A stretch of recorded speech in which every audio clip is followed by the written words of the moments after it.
Assalamualaikum warahmatullahi wabarakatuh. Saya akan memperkenalkan diri, Putra Amin Nazarudin, NPM 19 111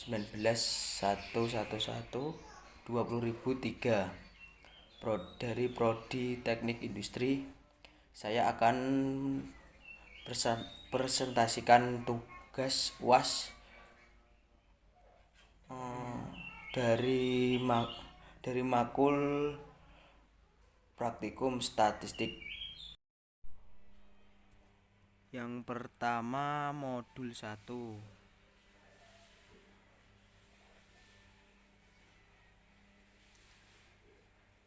Bab 1, pendahuluan.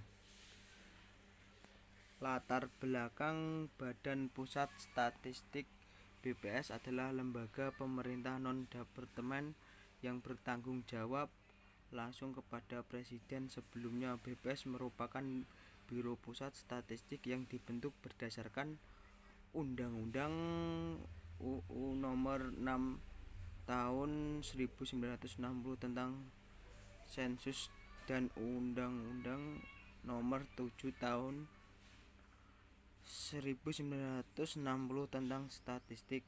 Berawal dari visi itulah Badan Pusat Statistik Kota Yogyakarta selalu berbenah untuk memperbaiki data yang dihasilkan tersebut menjadi lebih berkualitas.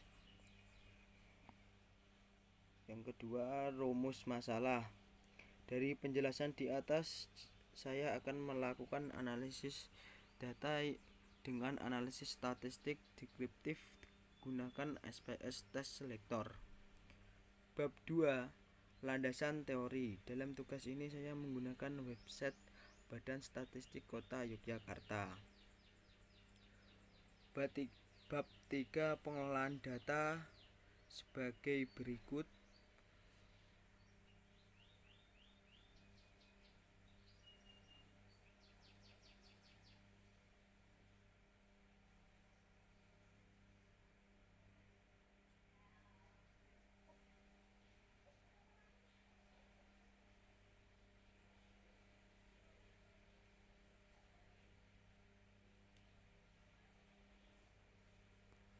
Bab 4, analisis. Bisa dilihat seperti di bawah ini.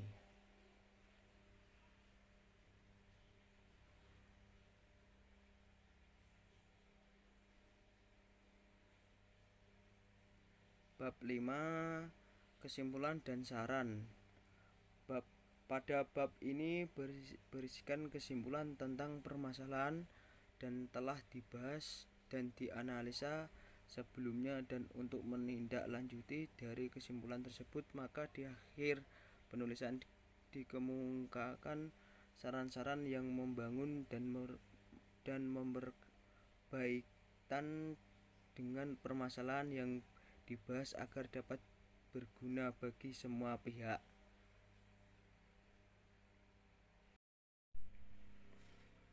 Modul yang kedua, praktikum Kolmogorov Smirnov.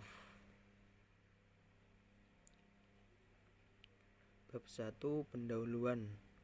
Latar belakang masalah.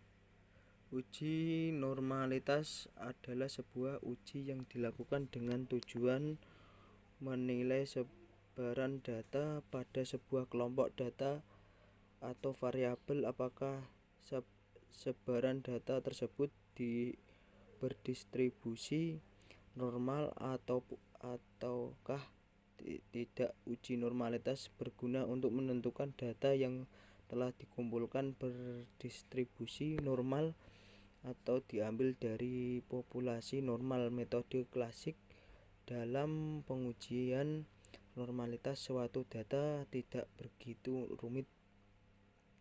Berdasarkan pengalaman empiris beberapa pakar statistik, data yang banyaknya lebih dari 30 angka nomor 30, maka sudah dapat disumsikan normal, atau dalam kata lain sudah dikatakan sebagai sampel besar. B. Rumus masalah. 1. Apa yang dimaksud dengan uji Kolmogorov-Smirnov? 2. Apa saja persyaratan dan signifikansi untuk uji normalitas data dengan metode Kolmogorov-Smirnov? 3. Bagaimana langkah-langkah penyelesaian uji normalitas data dengan metode Kolmogorov-Smirnov? C. Tujuan penulisan. Mengetahui apa yang dimaksud dengan Kolmogorov-Smirnov. 2. Mengetahui apa saja persyaratan dalam uji normalitas data dengan metode Kolmogorov-Smirnov. 3. Mengetahui bagaimana langkah-langkah dan menyelesaikan uji normalitas menggunakan metode Kolmogorov-Smirnov. Bab 2. Landasan teori. Dalam tugas ini saya menggunakan data praktikum 1.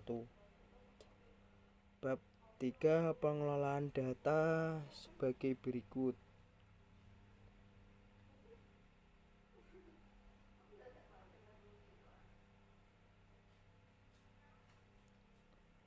Bab 4. Analisis bisa dilihat seperti di bawah ini.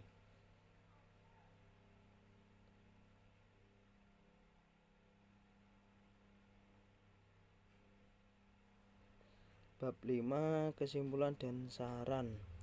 1. Uji Kolmogorov-Smirnov merupakan pengujian normalitas yang banyak dipakai terutama setelah adanya banyak program statistik yang berdasar kelebihan dari uji ini pada sederhana dan tidak menimbulkan perbedaan persepsi di antara satu pengamat dengan pengamat yang lain yang sering terjadi pada uji normalitas dengan menggunakan grafik. Konsep dasar dari uji normalitas Kolmogorov-Smirnov adalah dengan membandingkan distribusi data yang akan diuji normalitasnya dengan distribusi normal baku.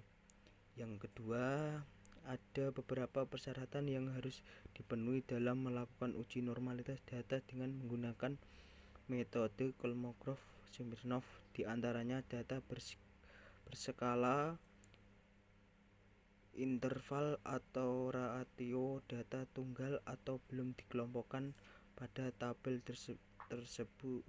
terdistribusi frekuensi, dan dapat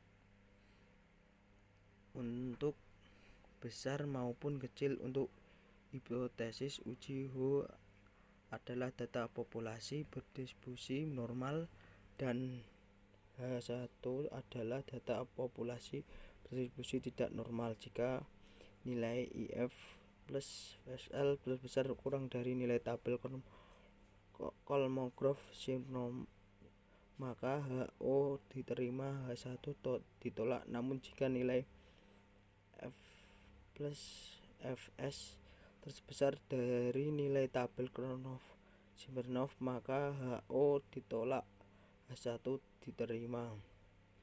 Yang ketiga, langkah-langkah pengujian dengan metode Kolmogorov-Smirnov. Urutkan data dari yang terkecil hingga terbesar, lalu cari rata-rata dan standar deviasinya. Mencari Z tabel distribusi normal, menentukan dihitung dan mencari nilai AN dan Dmax.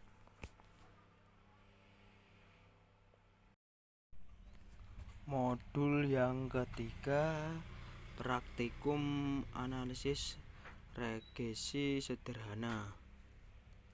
Bab 1. Pendahuluan. Latar belakang masalah.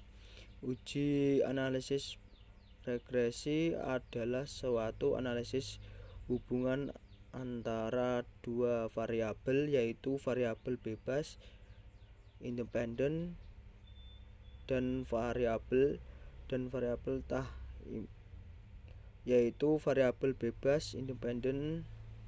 Permasalahan regresi adalah permasalahan matematika yang memungkinkan untuk meramalkan nilai-nilai suatu perubahan tak bebas adalah suatu variabel yang nilainya telah diketahui dan akan dirumuskan. B. Rumus masalah. 1. Apa yang dimaksud dengan uji independen variabel? 2. Apa saja persyaratan dan signifikansi untuk uji normalitas data dengan metode independen variabel? Bagaimana langkah-langkah dan penyelesaian uji normalitas data dengan metode independen variabel? C. Tujuan penulisan. 1. Mengetahui apa yang dimaksud dengan independen variabel. 2. Mengetahui apa saja persyaratan dalam uji normalitas data dengan metode independen variabel. 3. Mengetahui bagaimana langkah-langkah dan menyelesaikan uji normalitas data menggunakan metode independen variabel. Bab 2. Landasan teori.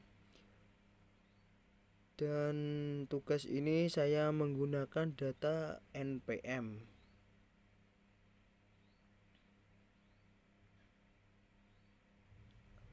Bab 3. Pengolahan data sebagai berikut.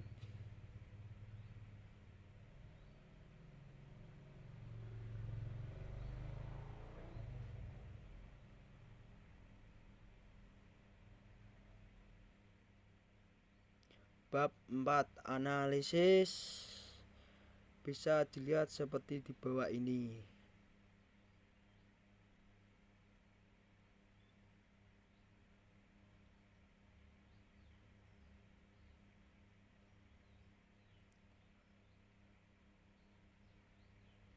Bab 5. Kesimpulan dan saran. 1. Uji independen variabel merupakan pengujian normalitas yang banyak dipakai terutama setelah adanya banyak program statistik yang berbeda. 2. Ada berapa persyaratan yang harus dipenuhi dalam melakukan uji normalitas data yang menggunakan metode independen variabel.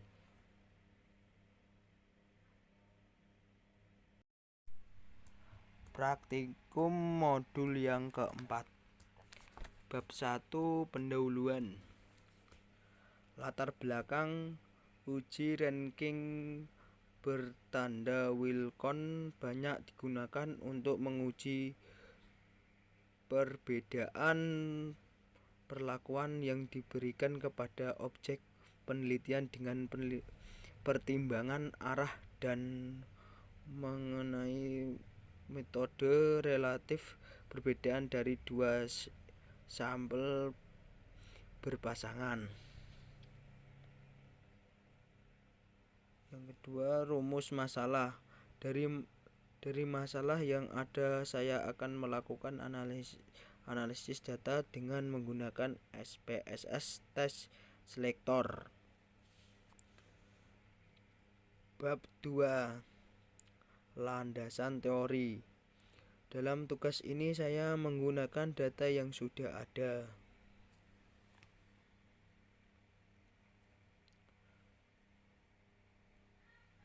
Bab 3. Pengolahan data sebagai berikut.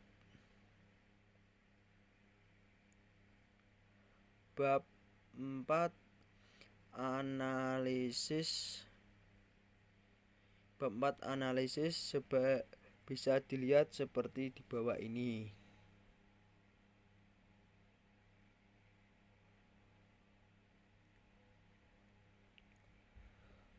Bab 5. Kesimpulan dan saran. Pada bab ini berisikan kesimpulan tentang permasalahan yang telah dibahas dan dianalisis sebelumnya, dan untuk itu menindaklanjuti dari kesimpulan tersebut, maka di akhir penulisan mengemukakan saran-saran yang membangun dan memperbaikan dengan permasalahan yang dibahas agar dapat berguna bagi semua pihak.